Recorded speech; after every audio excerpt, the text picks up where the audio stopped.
अस्सलामुअलैकुम दोस्तों गवादर पोर्ट, जैसा कि हम जानते हैं कि आज से कोई 10-12 साल पहले अगर देखा जाए तो पोटेंशियल के लिहाज से सोचा जा रहा था कि बहुत जल्द ये एक बड़ी पोर्ट बन जाएगी। तो इंशाल्लाह बन तो जाएगी, लेकिन अफसोस के साथ कहना पड़ रहा है कि जहां इसे अब तक होना चाहिए था वहां तो नहीं ये पहुंच सकी, बल्कि इतना ज़्यादा काम ख़राब किया गया, इसका ख्याल नहीं रखा गया। इसकी जो गहराई होती है, जहाँ बड़े बड़े जहाज़ लंगर अंदाज आकर होती हैं, वहाँ इसकी गहराई को भी नहीं देखा गया और सिल्ट वगैरह बैठती गई और इसकी गहराई कम होती गई।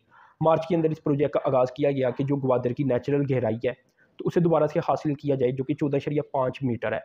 तो पीछे एक लंबे टाइम के लिए इसका ख्याल नहीं रखा गया, वरना अगर साथ साथ काम किया जाता तो एक तो पैसे ना इतने लगते जो कि 5 अरब के लगभग अब लगने जा रही हैं और लग रही हैं, और दूसरा जो इसकी नेचुरल गहराई है वो भी कम ना होती, वो उतनी ही रहती जितनी के थी, यानी 14.5 मीटर। तो 12 माह का ये प्रोजेक्ट है जो कि शुरू किया गया मार्च में, और मार्च में ही मुकम्मल होने जा रहा है।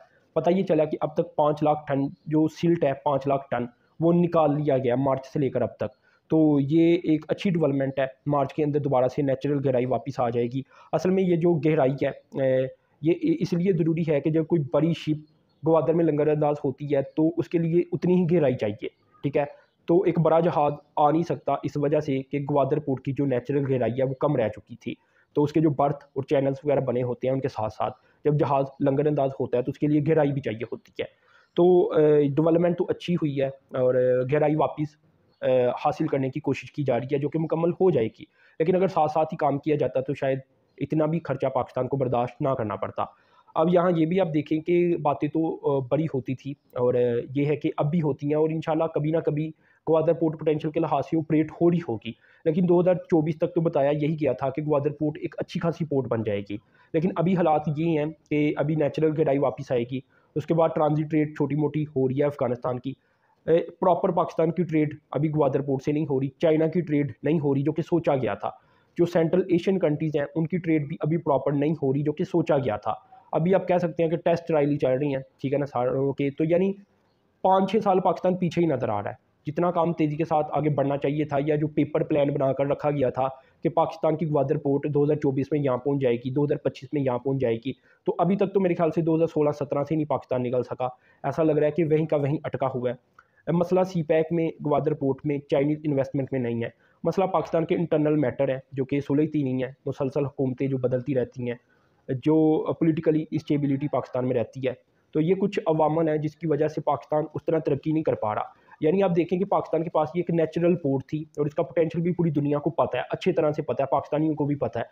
तो इसे तो हम आज तक नहीं बना पाए, और अभी भी जो एक पेपर प्लान था उससे पीछे ही हम जा रही हैं।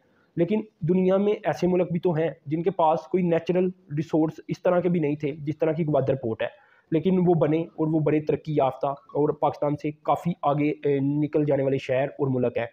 जैसा कि दुबई की एग्जांपल ले ली जाए, बहुत कुछ जो दुबई में अब मौजूद है वो पहले कराची सिटी या कराची पोर्ट या कराची जो इंटरनेशनल एयरपोर्ट है उसके ज़रिए हुआ करता था। तो एक मरकज़ हुआ करता था इस एरिए का, कराची पोर्ट, लेकिन वो आहिस्ता आहिस्ता सारा कुछ दुबई की तरफ मुंतकिल हो गया। तो यही वजह है कि जो चीज़ें पाकिस्तान के पास थी वही जाती जा रही हैं। कोई नई ऐसी चीज़ नहीं है कि पाकिस्तान ने कोई हासिल किया हो।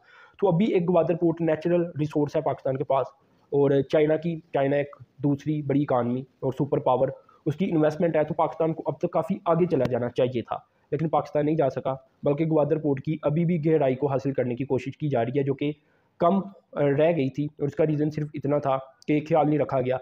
साथ साथ काम किया जाता तो इतना सिल्ट ना बैठता। तो तरक्की तो फिर पाकिस्तान इस तरह नहीं कर सकता जिस तरह पाकिस्तान की स्पीड है। और ये जो ट्रांजिट ट्रेड है बाकी ममालिक की, ये अगर पाकिस्तान के ऊपर प्रॉपर तरीके के साथ डिपेंड हो जाती है तो ज़ाहिर सी बात है बहुत सारी इंडस्ट्री भी पाकिस्तान में आएगी, और पाकिस्तान का जो हुलिया है स्पेशली बलूचिस्तान का, अगर प्रॉपर तरीके के साथ बलूचिस्तान को ही ज़्यादा तरजीह दी जाए तो वो बदल सकता है। खैर दोस्तों, ये सारी मालूमात मैंने आपसे शेयर की। आप लाजमी चैनल को सब्सक्राइब करें, साथ में जो बेल के आइकन पर क्लिक करें। अब तक इतना ही था। अल्लाह हाफिज़।